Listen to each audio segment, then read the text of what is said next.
السلام عليكم. ازيكم عاملين ايه؟ ان شاء الله تكونوا بخير. النهارده هعمل معاكم تورتة الايس كريم. طعمها لذيذ ومنعشة ترطب علينا في الحر ده وتفرح ولادنا. هنعملها بطريقة سهلة مش مكلفة. يلا بينا نبدأ الفيديو ونشوف هنعملها ازاي. بسم الله. اول حاجة هبتدي في تحضير الكيك. عندي المواد الجافة: كوباية وربع من الدقيق، معلقتين كبار من الكاكاو الخام، نص معلقة صغيرة من البيكنج باودر، ذرة ملح. حطيتهم كده على بعض وهنخلهم وبقلبهم عشان يتخلطوا مع بعض وهركنهم على جنب.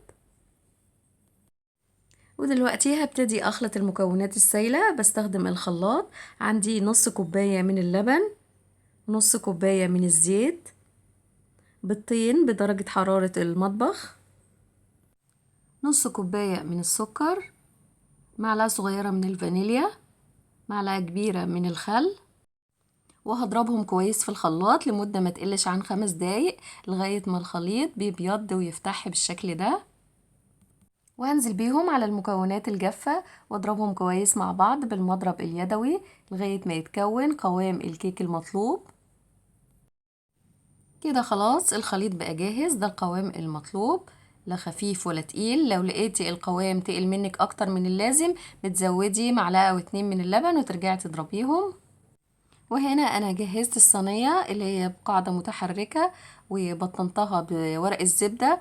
ممكن تبطنيها بالزيت وتستغني عن ورق الزبدة. وبنزل بخليط الكيك فيها وهدخلها دلوقتي على فرن سخن على درجة 180. هتاخد من ربع لتلت ساعة لان الكيك بتاعنا مش كبير مش مرتفع فمش هتاخد وقت.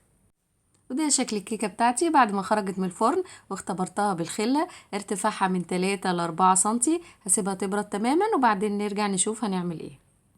وهنا بعد الكيكة ما بردت انا شلت ورق الزبدة وقلبت الكيك. خليت القاعدة هي اللي من فوق عشان مستوي اكتر، وغلفت الصينية بتاعتي بالاسترتش الغذائي.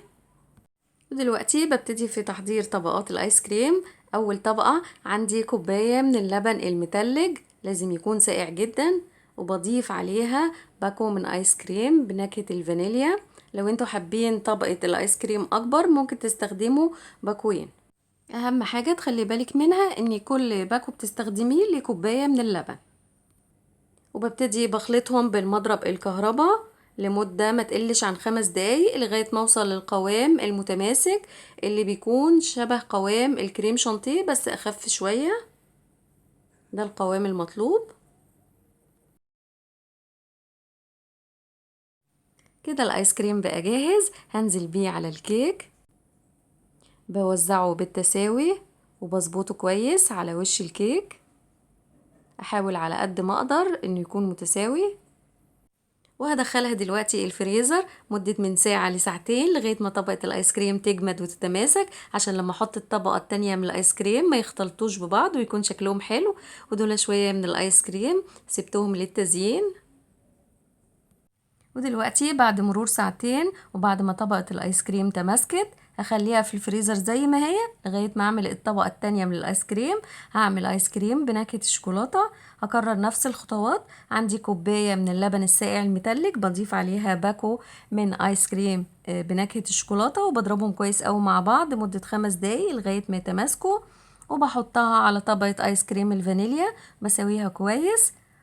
وهدخلها الفريزر مدة مش اقل من 12 ساعة عشان تتماسك وتتجمد كويس واقدر ان انا اقطعها بكل سهولة. وهنا برضو سبت شوية من ايس كريم الشوكولاتة عشان التزيين. وده شكل التورتة بتاعتي بعد ما اتمسكت وخرجتها من الفريزر. وهي في الفريزر لازم تكون متغطية. انا سبتها في الفريزر اكتر من 12 ساعة، بيتها ليلة كاملة. وهبتدي دلوقتي ازينها. فكرت في تزيين بسيط: بسكوت الاوريو.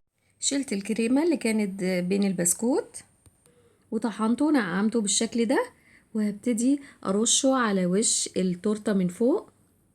التزيين ده طبعا يرجع لكم، ممكن تستخدموا صوص الشوكولاته او صوص الكراميل، او ممكن تستخدموا الفاكهه اللي موجوده عندك، او ممكن تقدميها ساده كده. هي شكلها حلو. قدميها باي طريقه تعجبك.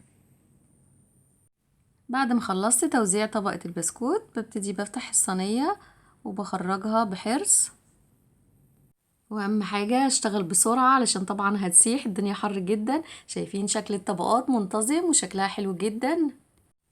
وهنا عندي بقية الايس كريم اللي كنت مخليه للتزيين، اتصرفت بقى وحطيته هنا في المعالق المعيارية وجمدته في الفريزر عشان استخدمه في التزيين يعمل لي شكل بولات الايس كريم كده. بنتصرف بأي حاجة عندنا بنمشي الحال. ممكن لو عندك تحطيه في فناجيل صغيرة او في اي حاجة عندك تعملي بيه شكل نص دايرة. حطيته زي ما انتوا شايفين كده على وش التورتة، حاجة بسيطة جدا. ورشيت عليه رشة من البسكوت. واخر حاجة عملتها خدت الكريمة اللي كانت بين طبقات بسكوت الاوريو وشكلتها على شكل دوائر صغيرة وحطيتها على وش التورتة. شكلها جميل وبسيط، واهم حاجة انها لذيذة ومنعشة. طعمها في منتهى الجمال. اتمنى تعجبكم وتجربوها. وممكن تزودوا طبقات الايس كريم تعملوها 3 أو 4 طبقات زي ما تحبوا. عملناها بأقل تكاليف، وممكن كمان توفروا اكتر لو استخدمتوا الايس كريم السايب من عند العطار. اتمنى فيديو النهاردة يعجبكم، ولو عجبكم ما تنسوش اللايك واستنوني فيديوهات جاية ان شاء الله. اسيبكم في رعاية الله، والسلام عليكم ورحمة الله وبركاته.